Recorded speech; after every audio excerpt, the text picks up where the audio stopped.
भोजपुरी सिने जगत के बहुत ही बड़े स्टार कॉमेडियन कलाकार सीपी भट्ट जी के साथ में, जो कि निश्चित तौर पर भोजपुरी सिनेमा का एक पर्याय है। मुझे याद है कि आज के लगभग 10 साल के पहले भोजपुरी फिल्म की अपनी एक इतनी बड़ी पहचान नहीं हुआ करती। ऐसे में मनोज तिवारी फिल्म लेके आए, दूसरा बड़ा पॉसिबल वाला, और वहाँ से जो एक सफलता शुरू होती है भोजपुरी फिल्मों की, आपका मतलब सीपी भट्ट सर का वहाँ से एक लगातार बिल्कुल एक संबंध रहा है झूली दामन के जैसे, और आज तक आप भोजपुरी फिल्मों के पर्याय हो चुके हैं। 250 से ज़्यादा फिल्में आप भोजपुरी सिने जगत की कर चुके हैं और पता नहीं कितने अवार्ड्स आपको मिल चुके हैं। तो कहीं ना कहीं भोजपुरी सिनेमा और सीपी भट्ट दोनों एक दूसरे के पर्याय हैं। तो ऐसी महान शख्सियत आज मेरे पास मौजूद है, हम उनसे बातचीत करते हैं। सर, आपका बहुत बहुत स्वागत है। और सर, एक आपसे मैं कुछ सवाल पूछना चाहूँगा कि सबसे पहले जो मुझे पता लगा है कि आप हमारे उत्तर प्रदेश की धरती से आते हैं, तो कृपया आप ही अपनी पारिवारिक पृष्ठभूमि के बारे में बताइए। सबसे पहले हम अपने चैनल के सभी दर्शकों को हाथ जोड़ के प्रणाम करते हैं, नमस्कार करते हैं। तो हमारे देवतुल्य दर्शक उनको भी अपना नमस्कार करते हैं। जो हम जन्मभूमि की बात आई है, देखिए जो मेरी परवरिश हुई है अलग अलग जगह हुई है, लेकिन जो जन्मभूमि है ये गोरखपुर जनपद में सजनवा तहसील पड़ता है, मतलब फुंडा गाँव है जी। तो उसी फुंडा गाँव में निवासी हूँ। जी। और पैदा हुआ था बनारस में, क्योंकि पिताजी हमारी नौकरी करते थे जी।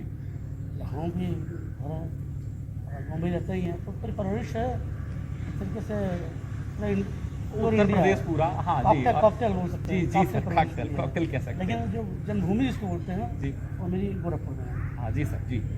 खैर, वहाँ की एक गोरखपुर अगर आप जानते हो तो बिल्कुल विधा भी वहाँ की जो है वो भोजपुरी है, खाटी भोजपुरी कह सकते हैं हम। सर, एक चीज़ और जानना चाहूँगा कि जो ये अभी कुछ हालांकि बताया आपने, लेकिन जो प्रॉपर्ली शिक्षा दीक्षा हुई, आप उच्च शिक्षित भी हैं, तो कृपया उसके बारे में भी दर्शकों को आप थोड़ा कष्ट करिए। क्या अधिकतर लोग के ये जहन में रहता है कि इंडस्ट्री में आने के लिए एजुकेशन की आवश्यकता नहीं होती, लेकिन आप जितने किसी फील्ड में जाइए एजुकेशन मस्ट होता है। आप एजुकेटेड रहेंगे तो आप बहुत चीज़ों को ईजिली समझ सकेंगे, आपके पास बुद्धि रहेगी, ज्ञान रहेगा, आप सेंसियरिटी रहेगी। तो चीज़ों को समझने के लिए सेंसियरिटी बहुत नेसेसरी है। जी सर जी। तो मैं ग्रेजुएशन किया हूँ, उसके बाद LLB किया हूँ, फिर लखनऊ हाई कोर्ट में प्रैक्टिस किया हूँ। सर, एक चीज़ जो अब आप बिल्कुल ग्रेजुएशन है वो भी एक स्थापित विश्वविद्यालय लखनऊ विश्वविद्यालय, अपनी एक अलग प्रतिष्ठा है, एक अच्छे विश्वविद्यालय से ग्रेजुएशन, उसके बाद फिर आपने LLB। तो मैंने LLB में ही किया है, मैंने और दृष्टि साकेत। क्या बात है, अयोध्या भगवान राम से बिल्कुल कहीं ना कहीं पुराना आपका एक संबंध रहा है। ये बताएं कि फिर एकाएक आप हाई कोर्ट में प्रैक्टिस करने के बाद जब उधर सब कुछ बढ़िया चल रहा था, फिर एकाएक ही अभिनय में आपकी रुचि कैसे? क्या है कि अब बढ़िया कभी मतलब मेरा बचपन से चाइल्डहुड से ही मतलब ये था कि मुझे एक्टर बनना है। पढ़ाई लिखाई तो मैं इसलिए क्या कि मैं 4 लोगों से बैठ के बात कर सकूँ, एक एजुकेटेड फील हूँ, तो अपने आप को लगा कि मैं कुछ कर सकता हूँ। मैं जानकारी के लिए मैंने पढ़ाई की, ऐसा नहीं कि मैंने नौकरी के लिए पढ़ाई की। और एडवोकेट बनना ये नहीं था कि मैं एडवोकेट बनना चाहता था, ये अपने घर वालों के लिए, क्योंकि अचानक में मुझे सहमति नहीं थी कि मैं बाहर जाऊँ। जी। जब तक है हम सोचे तब कुछ लगे हैं, कुछ काम कर रहे हैं, कुछ सीखेंगे और कुछ। सर, एक क्वेश्चन पूछना चाहूँगा कि आप जैसे लोग जिनका कोई मुझे लगता है कि एक पारिवारिक बैकग्राउंड नहीं था फिल्मों से रिलेटेड, पहले आप इंसान थे घर से, जो घर वाले इस पक्ष में भी नहीं थे कि आप जाकर के फिल्मों में कलाकारी करें। लेकिन सर, एक चीज़ ये बताइए कि जैसे खासतौर पे बॉलीवुड में एक खबर खूब चलती है कि वहाँ पर पार्शियलिटी है, मैंने जो सुपर स्टार्स हैं उन्हीं के लड़के लड़कियाँ या उनके घर वाले ही खासतौर पर बॉलीवुड में प्रवेश कर सकते हैं। खासतौर पर सुशांत सिंह का बहुत चर्चित प्रकरण है। तो सर, मैं पहला चीज़ तो आपसे ये पूछूंगा कि भोजपुरी सिनेमा जगत में जो प्रवेश मिला आपको, उसके लिए आपको कितना संघर्ष करना पड़ा? ये संघर्ष क्या है, देखिए पर्सनैलिटी हर जगह होती है, और मैंने हिंदी से ही स्टार्टिंग की थी। फिर हिंदी की काफ़ी फिल्में, मैंने मराठी फिल्में की है, तेलुगु फिल्में की है जी। और मेरी काफ़ी फिल्में नेपाली लैंग्वेज में डब है जी। और अभी हिंदी फिल्म इसी साल मेरी आई थी, हमारी रघुवीर यादव जी की Jacqueline I am coming, Sanjay Dutt ji की EMI कूल नहीं हार्ट है, हम हाल दिल। अभी एक फिल्म आ रही है मेरी हंटिंग इन MP, बड़ी फिल्म आ रही है जी। एक वेब सीरीज आ रही है, हम हैं, और विजय कुबरा जी हैं, रेवोल्यूशन जी हैं, कार्टेल जी। तो हिंदी मैं हर भाषाओं में लगभग में कोशिश करता हूँ काम करने का, कई भाषाओं में काम किया। रही भोजपुरी की बात, तो भोजपुरी मेरी जब मैं हिंदी में काम करने गया तो मुझे छोटे छोटे रोल मिले थे। जी तो हमने सोचा कि फिर भोजपुरी में एक आदमी को सर्वाइव करने के लिए कुछ भी चाहिए होता है। जी एक छोटा सा कैरेक्टर करने के लिए मैं भोजपुरी में गया और मुझे काफ़ी मान सम्मान मिला और कम से कम सर्वाइवल के लिए तो पैसे मिल गए मुझे। तो मुझे लगा कि यार कि हम किसी बड़ी कंपनी में चपरासी बनने से अच्छा है किसी हम थोड़ी सी उससे छोटी कंपनी के हम मैनेजर में गए तो अच्छा रहेगा। जी सर। और यहाँ मुझे मान सम्मान सब मिल रहा। जी तो भोजपुरी ऊपर से मेरी मदर टंग जी और ऐसा नहीं है भोजपुरी करना चाहता नहीं था, जी तो भोजपुरी से लगाव गया। और हाँ, यहाँ अब पक्षपात की बात है, पक्षपात हर जगह होता है, जी। बस क्या कहीं कुछ ज़्यादा कहीं कुछ नहीं, भोजपुरी जो नहीं, सिनेमा जगत है। सिनेमा जब नहीं, हर जगह डॉक्टर का लड़का अपने आप को अपने बेटे को डॉक्टर बनना चाहता है, जी वहाँ पर कोई नहीं करता, पक्षपात हो रहा है। बिल्कुल हैं? बिल्कुल सर। तो हर विधायक लोग आज फैक्ट्री चला रहा है तो अपने बेटे को फैक्ट्री दे रहा है। हर आदमी चाहता है कि उसका चला बिजनेस है उसको हैंड ओवर कर दें। यहाँ ये भी ठीक है, आप अपने बच्चों को आगे बढ़ाइए, लेकिन किसी के रास्ता रोक कर नहीं, किसी को अवरोधित करके नहीं। जी आपका बच्चा अपने टैलेंट से पहुँच रहा है, नो डाउट बहुत अच्छा है। आप किसी के सफलता का जो मार्ग है वो प्रशस्त न करके आप उसको अवरोधित कर रहे हैं, आप उसको गलत तरीके से रोक रहे हैं, ये गलत है। हाँ, ग्रुप हर जगह ग्रुप हर जगह होता है, लॉबी हर गलती के बाद इंसेटिव नहीं है, ये हर जगह होती है। तो सर ठीक है, कहने का मतलब ये है कि अगर कोई न्यूकमर है उसमें अगर डेडिकेशन है, पूर्ण समर्पण है, तो वो अपने राह वापिस बनाता है। हाँ, तो क्या अगर हमको लोग नहीं ले रहे हैं तो कुछ तो कमी हमारे अंदर होगी। बिल्कुल सर, बिल्कुल। और या तो क्योंकि हमारी इंडस्ट्री में टैलेंट 19 नहीं चलेगा, किसी भी इंडस्ट्री में आपका बिहेव 20 होना चाहिए।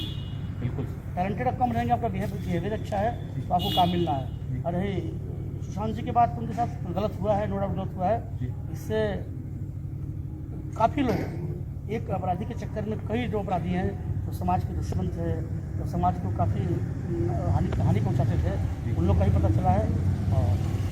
और ऐसे तरीके से विरोध करते हैं हम ऐसे लोगों का कि जो सुशांत सिंह जैसे लोग का जो अच्छे कलाकार थे, जो जीरो से हीरो बने थे, फर्श से अर्थ तक पहुँचे थे। जी बिल्कुल बिल्कुल। तो उनका भी विरोध करते जी। हैं और उन कलाकारों को भी हम रोकेंगे जो अब जल्दीबाजी के चक्कर में आप गलत चीज़ों का सहारा लेते हो। आप अगर हम किसी को जबरदस्ती कोई गलत चीज़ नहीं करा सर, क्योंकि आप एक चरित्र कलाकार हैं, कैरेक्टर की कोई भी कैरेक्टर हो आप अपने आप को ढाल लेते हैं। तो सर मैं अगर एक फिल्मों की रियल दुनिया से निकल के रियल दुनिया का एक प्रश्न पूछूं आपको कि अभी एक घटना हुई उत्तर प्रदेश के हाथरस जनपद में, बिटिया के साथ में उन लोगों ने बहुत दरिंदगी की है और अब ऐसा विधि का विधान है कि बिटिया दुनिया में नहीं है। तो फिर ऐसी दुखद घटना के बारे में आप क्या एक संदेश देना चाहेंगे? ठीक है। ये दुखद क्या है ना, ये बहुत ही हृदय विदारक घटना है। और ये हाथरस की घटना तो मान लीजिए पता चल रही है, ऐसी घटना आए दिन होती है। जी मान लीजिए कि मीडिया का सपोर्ट नहीं मिला तो पता नहीं चल पाता है। हर जिले में हर शहर में कहीं ना कहीं इस तरह की घटनाएं होती हैं, कुछ उछल जाता है तो लोगों को पता चल जाता है। जी सरकार का पूरा सपोर्ट, हमारी गवर्नमेंट पूरा सपोर्ट कर रही है कि ऐसे अपराधियों को सज़ा मिले, लेकिन हमारी भी कुछ मोरल ड्यूटी बनती है ना। हम किसी लड़की को गलत होते देखें, हम उसका विरोध करें। जी कोई भी चीज़ गलत हो रही है उसका विरोध करें, आप इंतजार करें उस तरह की गलती हमारे साथ कब होती है, हमारी बेटी बहन के साथ कब होती है। आप गलत देख रहे हो उसके बाद चुप है तो भी आपकी गलती है। बिल्कुल। और मतलब जागरूक होना होगा युवाओं को। हर को सबको।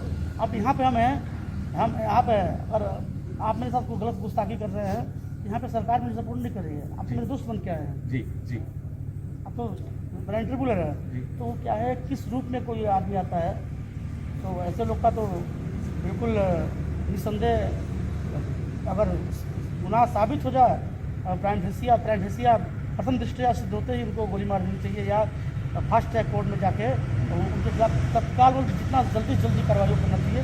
वरना क्या है, अगर अपराधी बच जाते हैं, अगर उनको टाइम मिल जाता है बचने का, तो वो अपना सोर्स लगाते हैं।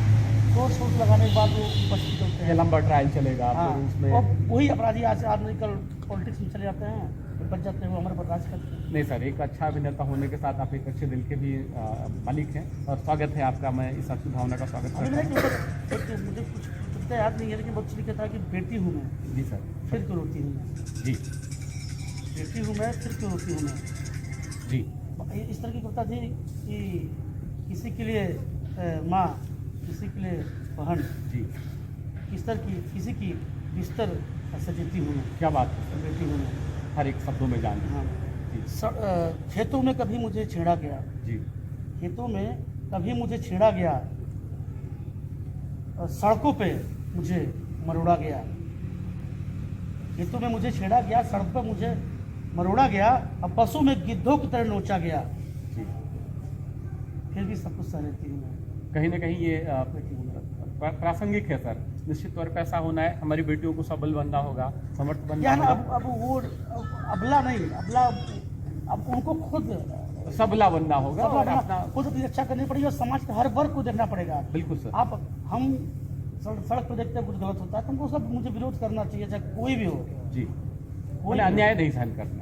अन्याय बिल्कुल, अन्याय इस तरह का अन्याय तो बिल्कुल बर्दाश्त नहीं करना चाहिए। सर एक और मैं जानना चाहूँगा, क्योंकि इतनी 250 से ज़्यादा फिल्में अब तक आप कर चुके हैं, अलग अलग फिल्में, उनमें से बहुत फिल्में हिट भी रही हैं, तो आपकी कुछ जो ऐसी फिल्में जो आपके अपने दिलो दिमाग में एक असर छोड़ गई हों, तो कृपया वो दर्शकों को बताएं कि वो दर्शक देखें या जिनसे एक शिक्षा मिलती हो।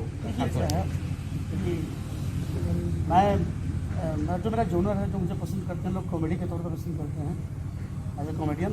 लेकिन अभी इधर 2 वर्षों से लगातार मैं नेगेटिव विलन कैरेक्टर कर रहा हूँ। अब कलाकार पानी होता है, किसी कैरेक्टर में ढल जाता है, तो भी एक नए अंदाज में, विलन के अंदाज में, मुकद्दर का सिकंदर बहुत बड़ी हिट हुई थी मेरी जी।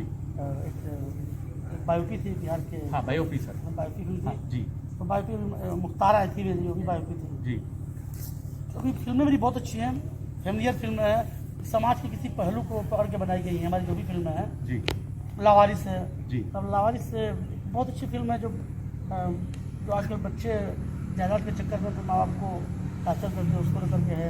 शादी का ससुराल है, जी और फैमिलियर फिल्म है, भैया खैर उड़ंगिया वाली, मुकद्दर है, जी। मुकद्दर का सिकंदर है, 250 फिल्मों का एक सफर है, और शायद तो कहा देखिए जाता है हर कि- देखिए क्या, हाँ, फिल्म कोई समाज का फिल्म- एक आईना होती है हम सर। ये नहीं कह सकते कि कोई फिल्म किसी मुद्दे को लेकर, लेकिन हर फिल्म में कोई ना कोई मुद्दा आपको मिल जाएगा। जी सर। आपको बहुत कुछ सीखने को मिलेगा, कहीं नहीं आप कुछ इंटरटेनिंग फिल्में होंगी मेरी। जी और देखो आगे भी कोशिश करता हूँ, वो भी स्टोरी देखता हूँ, तो देखता हूँ उसमें क्या अच्छा कैरेक्टर है। जी और बहुत सी गलतियाँ जब हुई हमसे भी करते समय, स्टार्टिंग के दौर में, संघर्ष के दौरान, चलिए हम लोग भी गलती से डबल मीनिंग कभी कोई जब संघर्ष का दौर था तो बोल दिए थे, या हम लोग भी थोड़ा सा तो सर करके याद लर्निंग बाय डूइंग ना, ऐसा हाँ। तो अब चीज़ें जरूरी क्या भी है, था सर। अब चीज़ें क्या है कि उन चीज़ों को मैं छोड़ रहा हूँ, उन चीज़ों को नहीं करना, मुझे साफ सुथरी फिल्में करनी है। सीपी भट्ट सर, एक और प्रश्न मैं पूछूंगा। एक फिल्म सिटी की आजकल एक चर्चा बहुत आम है कि आपको क्या लगता है, एक बड़े अभिनेता होने के कारण आपको क्या लगता है कि उत्तर प्रदेश में किस जगह पे फिल्म सिटी बने? और फिल्म सिटी के ऊपर बहुत अच्छा क्वेश्चन आपने पूछा। ये फिल्म सिटी, ये मुद्दा हम लोगों ने काफ़ी दिन से चला था कि गोरखपुर में बनना, कोई लखनऊ बनना, कोई तरह बनारस में बन रहा है। जी सिर्फ पता नहीं एक अफवाह थी, क्या था, अब कई सालों से अभी तक बना नहीं। लेकिन गोरखपुर में मुद्दा उठाया गया। हमारे परम पूजनीय हमारे योगी महाराज जी, जो मुख्यमंत्री जी हैं, हमारे आदरणीय हैं, उन्होंने भी कहा था कि फिल्म सिटी बनेगी, पहले गोरखपुर का नाम दिया गया। जी हमारे अच्छे अभिनेता, मेगा स्टार, हमारे बड़े भाई तुल्य रविकिशन जी, जी जो हमारे गोरखपुर के सांसद हैं, हमारे होम डिस्ट्रिक्ट हाँ के, जी जी उन्होंने भी कहा कि गोरखपुर में फिल्म सिटी बनेगी। जी अब गोरखपुर सेकंड दौर की फिल्मों के लिए एक तरीके से हब कहा जाता था, बहुत बड़ा ससुरा और बड़ा पैसा वाला वही से हिट हुई थी। हाँ बिल्कुल सर, एक पहले शायद हिट फिल्म थी बहुत सी बड़ी कहाँ जीवराजन नरगिला जी। करके गोल्डन जुबली की थी, वो भी मैक्सिमम फिल्म वहाँ हिट हुई है। जी तो क्या है, मुंबई, देखिए मुंबई से पलायन लोग कर रहे हैं, जी मुंबई से लोग पलायन कर रहे हैं, चाहे कोरोना का इफेक्ट हो, जी। चाहे और भी चीज़ें वहाँ पे लोग असहज महसूस करते हों। जी अभी ये चीज़ें हम लोग गोरखपुर से स्टार्ट किए, तो सबसे पहले क्या, गोरखपुर में क्या है, गोरखपुर बिहार को भी कवर कर लेता है, बिल्कुल सर, बॉर्डर है, बॉर्डर है। तुरंत बात शुरू हो रहा है। बिहार को भी कवर हाँ कर जी लेता सर, है। पूर्वांचल पूरा है, जो भोजपुरी बेल्ट है वो पूरा आ जा रहा है, और कहीं ना कहीं वो हब है, बिहार को भी उसका कर लेता राजधानी है। है। अगर देखिए हम ये नहीं करते हैं किसी शहर में बने, लखनऊ बनता है, लखनऊ का विकास ऑलरेडी हो चुका है, जी लखनऊ ऑलरेडी राजधानी है, जी तो उसको ज़्यादा करने की आवश्यकता नहीं, और भीड़ बढ़ जाएगी। जी हम ऐसे जगह करते हैं, एक सेंटर आज नहीं कल पूर्वांचल राज्य बनना ही है, जी ठीक है। तो नहीं भी बना है तो भी, और गोरखपुर से क्या है, हमारे बिहारी भाई मतलब कि जो है, पूरा, हाँ यस, उत्तर प्रदेश उनको और भी support बिहार जो मिलेगा। है, यानी भोजपुरी का जो पूरा एक हाँ, और अच्छा अच्छा प्लेस है मिल वो जाएगा, ऊपर कवर से हो जाएगा। सीएम सिटी है, सर एक ये सपना देखा था वहाँ के लिए जी। पर नो डाउट हम मीडिया के माध्यम से, मीडिया के माध्यम से भी, और हम सरकार श्री योगी को भी एक बात बताना चाहते हैं कि हमारी जो फिल्म सिटी है ये गोरखपुर में ही बननी चाहिए, नहीं गोरखपुर में तो पूर्वांचल में कहीं बन जाए ये भी मंजूर है। अच्छा सर, आप लखनऊ बनेगा तो भी एक हद तक ठीक है, लेकिन अब नोएडा एक्सेप्ट कर देना ऑलरेडी। नहीं सर, वो तो दिल्ली की तो नोएडा जाने से अच्छा फिर मुंबई चले जाएंगे हम। जी। तो ये मैं पर्सनली इसका विरोध हाँ, ये करता आपकी हूँ, व्यक्तिगत राय है। व्यक्तिगत राय जी। है, मैं पर्सनली इस बात का विरोध करता हूँ। जी। और क्योंकि पूर्वांचल बना, लखनऊ भी बन जाएगा तो भी ठीक है, लेकिन फर्स्ट जो वरीयता हमारी गोरखपुर के लिए है। सर, एक और जो एक महत्वपूर्ण सवाल मैं आपसे पूछूं कि अभी आपने रवि किशन जी का जिक्र किया, आपके अच्छे दोस्त हैं, एक बहुत ढेर सारी फिल्में आपने उनके साथ में की हैं, तो सर आपका भी फिर आगे भविष्य में कोई राजनीतिक एक पृष्ठभूमि होने वाली? देखिए, राजनीतिक पृष्ठभूमि क्या, ऐसा कुछ लोग राजनीति को बोलते हैं, राजनीति यार राजनीति बहुत गंदी चीज़ है, नहीं जाना चाहिए। जी। अरे यार पॉलिटिक्स क्यों नहीं पसंद है राजनीति? अगर हम आप अच्छे लोग राजनीति में जाएंगे तो गंदे लोग इस तरह लाभ उठाएंगे। अगर हम अच्छे लोग कंटिन्यू करते हैं तो गंदे लोग हमारे ऊपर शासन करते हैं। ठीक। तो नो डाउट ऐसा नहीं कि मैं कसम खाए नहीं जाऊँगा। हाँ, मैं मेंटली प्लान कर रहा हूँ और फर्स्ट वरीयता और एक्टिंग से अच्छी एक्टिंग रहेगी, लेकिन अभी सीख रही हमारे मन में ख्याल आया और तैयारी भी कर रहे हैं। मुझे राजनीति में जाना है, मुझे इंटरेस्ट भी है और ऑल द बेस्ट सर। बिल्कुल मेहनत किया है आपने उसके लिए, आप उसके लिए डिजर्व करते हैं। ढेर सारी शुभकामनाएं हमारे परिवार से आपको। सर, मैंने जो सुना है कि आप एक कोई NGO चलाते हैं जो सामाजिक सरोकारों के, सामाजिक भलाई के कार्यों में लगातार निरत है, तो कृपया वो हमारे दर्शकों तो ये को क्या आप बताएं। मेरी NGO है, NGO से मैं काफ़ी वर्षों से काम करता हूँ, लेकिन मेरी खुद की NGO नहीं थी, दूसरे NGO के लिए काम करते थे। जी। अभी मैंने NGO खोला है सहयोग वेलफेयर सोसाइटी, सहयोग के नाम से, और अभी इसके तहत हमने कई हज़ार पौधा वृक्षारोपण किया है। जी। लड़कियों की शादी में एक सहयोगी संस्था के रूप में काम किए है। अभी कोरोना काल में क्षेत्र में इम्यूनिटी पावर बढ़ाने के लिए दवाओं का वितरण करवाया है। बिल्कुल। और कोशिश करते हैं कि कुछ विधवा लड़कियों की शादी हो जाए। और भी अभी बहुत सी कोशिश है कि रोजगार को लेकर के, शिक्षा को लेकर के जो भी चीज़ें हमारे दायरे के अंदर जो होती है, जो संभव होता है, मैं पूरी कोशिश करता हूँ। और NGO को लेकर मैं आगे बड़े स्तर पर काम कर रहा हूँ। और बिल्कुल होना भी चाहिए। आप ज़मीन से उठ करके बिल्कुल आसमान की ऊंचाइयों तक जाने वाले कलाकार हैं। आपने एक सामान्य परिवेश देखा है, ज़मीनी स्तर देखा है, ठीक है, आपको बहुत बधाई। एक और चीज़ पूछूंगा कि इधर बीच अवार्ड जो है ना वो आपके पर्याय है। भोजपुरी सिने जगत में जितने अवार्ड आपको मिले हैं, मैं ये तो नहीं कहता किसी को नहीं मिले हैं, लेकिन आपके साथ तो ऐसा लगता है कि जैसे बिल्कुल वो अल्टरनेटिव है। हर साल सिने अवार्ड में आपका तो होता ही होता है। उनके बारे में आपकी राय? अवार्ड मेरे लिए इतना इम्पोर्टेंट है। मैं इम्पोर्टेंट ये है, पब्लिक हमारे सीन देख के जो क्लैप करती है मेरे लिए, हर पब्लिक का जो क्लैप ताली होता है मेरे लिए अवार्ड है। हमारी ऑडियंस जो देख के मुस्कुराती है मुझे, वो मेरे लिए एक अवार्ड है। अवार्ड तो एक सिम्बॉलिक चीज़ है। हाँ जी सर, प्रतीक मात्र है। प्रतीक मात्र है। हमारी फिल्म में अगर हमको अवार्ड नहीं मिलता है, लेकिन पब्लिकली हमको प्यार मिलता तो मेरे लिए एक अवार्ड है जी। और अभी इस साल भी मुझे मिला था, इस सबसे बड़ी पत्रिका है सरसलील। हाँ जी। इनका जो शोभा है जी। सरसलील है, चंपक है। हाँ, ये बड़ी पत्रिकाएं हैं, काफ़ी समय से सरसलील पब्लिश के हो द्वारा रही कराया हैं। हुआ था सरसलील अवार्ड जी। उसमें बेस्ट कॉमेडियन का वारिस मुझे मिला था। जी। और पिछले साल भी मिला था मुझे बेस्ट कॉमेडियन मिला था। इस साल एक और मिला था मोस्ट पॉपुलर कॉमेडियन। जी। भिखारी ठाकुर अवार्ड से सम्मानित किया गया। मतलब चीज़ें मिलती हैं बहुत। हम ये नहीं कहेंगे कि अवार्ड का इम्पोर्टेंस है, बहुत ज़्यादा इम्पोर्टेंस है, लेकिन हमारा काम ही होता है कि अपने काम पे ध्यान देते हैं और जो चीज़ें आपको लाइफ में मिल जाएगी मिल जाएंगी। बस एक और एक प्रश्न कि अभी प्रधानमंत्री जी ने बस अभी थोड़े समय पहले राम मंदिर का एक भव्य शिलान्यास किया है, तो क्या शिलान्यास के बाद आपका भी राम जन्मभूमि जाना हुआ दर्शन मेले में राधा पुरुषोत्तम भगवान? ताकि ये मेरा परम सौभाग्य था कि मैं प्रधानमंत्री जी के आने के 5 दिन पहले से मैं उसमें ही विराजमान था। क्या बात। और शायद ऐसा कोई चैनल बचा हो जिसपे हम लोग का डिबेट में इस बात को लेकर के जी। कंटिन्यू एक हफ्ता यही था। जी। और यहाँ पे कार्यशाला में भी था और जगह था। और यहाँ पे हमारे एक गुरु जी हैं दशरथ जी के मान जुगन दास जी। हाँ जी। उनके पास भी था और हमारी मुलाकात उनसे भी हुई। हमारे जो ट्रस्ट के अध्यक्ष हैं हमारे कुछ जी मुलाकात हुई थी। तो जितने भी संत हैं वो दौरान हमारी मुलाकात की, बहुत अच्छा लगा। मैं एक हफ्ते से पहले था। उम्मीद है कि मंदिर के निर्माण के बाद अयोध्या का कहीं ना कहीं एक कायाकल्प होगा। ये विश्व का सबसे बड़ा धाम होगा। जी। और वैश्विक पटल पे एक अलग सुनहरा क्षण दिखा जाएगा। मुझे लगता है कि अयोध्या जितने में है उसका कई गुना उसका सर इस बार की रामलीला बहुत मैं सुन रहा हूँ कि डिजिटल होगी, हालांकि कोविड-19 का एक मुश्किल दौर है, तो शायद लोग दर्शक तो नहीं होंगे, लेकिन उसका एक टेलीविज़न पे, मोबाइल, सोशल मीडिया के थ्रू एक टेलीकास्ट होगा, तो उसके बारे में सब कुछ डिजिटल होगा। हाँ मतलब हम जी शायद डिजिटल ना हो। हाँ अच्छा चलिए ठीक है, समय बताएगा। नहीं अभी लेकिन इतना इसका रिहर्सल चल रहा है। जी जी इसका रिहर्सल उसमें आपकी भी है सहभागिता? अभी तक तो इतना रूप से नहीं कहा गया, लेकिन हाँ पूरी आशा है कि हम बधाई आपको कि आप मर्यादा मेरा सौभाग्य है। हाँ बिल्कुल, जीवन से निकले एक पात्र आप भी निभाएंगे। सर एक अंतिम सवाल, कि आप जितने अच्छे अभिनेता हैं उससे कहीं अच्छे इंसान हैं, जो भी आपसे मिलता है वो बिना प्रभावित हुए नहीं रहता है। अच्छा लगा मुझे आपसे बातचीत करके। सर जो नए कलाकार आ रहे हैं उनके लिए कोई एक असर वचन या कोई एक मूल मंत्र आप क्या नए कलाकारों के लिए क्या है, आप चकाचौंध से प्रभावित होकर न आइए। आप सबसे पहले अपना आत्ममंथन कीजिए, मूल्यांकन कीजिए कि हम कहाँ पे हैं, हम मुझे कहाँ पहुँचना है। लाइफ एक टिकट की तरह होना चाहिए, कहाँ चलना है, कहाँ उठना है, कितना किराया है, कितना डिस्टेंस है, किस रूट से जाती है, ये चीज़ें बनाना चाहिए। आप फिल्मोनिया से व्यस्त होकर आते हैं, बढ़ के देखते हैं हम कहीं का मौला बात है, हम भी करना चाहते हैं, भैया हम भी कुछ भी कर लेंगे, रेगुलर बना दीजिए हमको।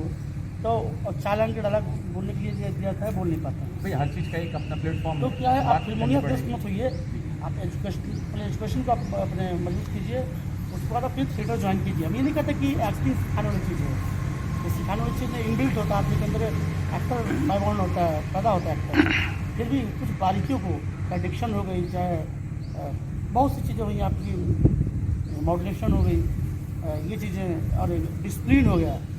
बहुत अच्छा एक्टर होता है, उनका नाम अनुशासन नहीं होता है, तो अनुशासन के अभाव में पीछे हो जाते हैं। तो अनुशासन बहुत इम्पोर्टेंट है, और आप अपने आपको परिपक्व करते रहिए, सीखते रहिए, किताबों को पढ़िए, और सही लोग हैं। बाकाओं में कई फिल्में बनती हैं, फर्जी दिखाओ में हमको इतना पैसा दे, हम दे, फर्जीवाड़ा की वैल्यू ज़्यादा होता है। तो गलत लोगों से फंसे, आपके अंदर टैलेंट है तो आपको काम मिलेगा। और उन लोगों से भी एक जो चिट फंड का काम करते हैं, फर्जी फोर्जरी करते हैं, उन लोगों से भी प्रार्थना है किसी की भावनाओं से मत खेलें। और आपके अंदर टैलेंट है, हुनर है, आप महत्वाकांक्षी हैं, आप रेगुलर हैं, आपके अंदर पैसेंस है, पैसेंस चाहिए। आप सोचेंगे 6 महीने में स्टार बन जाए तो सब कुछ नहीं हो सकता है। बिल्कुल समय देना होगा, समय देना होगा। और सबसे पहले आप अपने घर के लोग क्या करते हैं, अभी की आप जो पीढ़ी क्या है वो सोचती है मुझे कैरियर के चक्कर में अब बहुत चीज़ें खो देती है, घर परिवार खो देगी, दोस्तों को खो देगी, समाज को खो देगी, एक कैरियर मिल जाएगा। मैंने एक सामंजस्य बनाए रखिए आपको तारतम्य सबसे बनाना पड़ना है कि स्टार्टअप मदद होगी अगर आप सफल भी हो जाएं। आपको एक अच्छा इंसान भी बनना है, जी, अच्छा जी। सोशल वर्कर भी बनना है, एक अच्छा नागरिक बनना है, और एक अच्छा जिम्मेदार परिवारिक सदस्य बनना है। जी। तो आप कैरियर के चक्कर में सब खोइए मत, अपने घर के नज़र में भी पहले एक हीरो बनिए, हीरो बनिए। अब माँ बाप का दिल दुखा के, घर को छोड़ के आप कभी सक्सेस नहीं हो सकते। तो आप सबके नज़र में हीरो बनिए। ये मेरा काम है, ये मेरी ज़िंदगी नहीं है, ये मेरा काम है, ज़िंदगी है। छोटी छोटी खुशियों को कुर्बानी करना पड़ता है। कभी रक्षाबंधन में भूल गए, कभी खिचड़ी भूल गए, कभी बच्चों के साथ हम उनका जन्मदिन नहीं मिला पाए। इन छोटी छोटी खुशियों को कुर्बानी के चक्कर में हम लोग ये बड़ी चीज़ें पानी हाँ, चक्कर अपने पारिवारिक मूल्यों को ही खो देते हैं हम लोग, और फिर अकेले पड़ते अकेले पड़ जाते हैं। तो वो अकेले मत पड़िए। अभी कोरोना काल में बहुत लोग फ्रस्ट्रेशन हो गए, आत्महत्या का कारण बिल्कुल बन बिल्कुल गया। उनमें कई तो बड़ी उन लोगों से हस्तियां भी। प्रार्थना रिक्वेस्ट है, आप डिप्रेशन में मत जाइए। अप डाउन लाइफ में चलता रहता है। कोरोना काल नुकसान किया तो बहुत ज़्यादा कुछ सिखा के गया। जी, तो आप एक दूसरे को कोऑपरेट कीजिए, और आपके अंदर दम है तो आप मौका जरूर मिलेगा।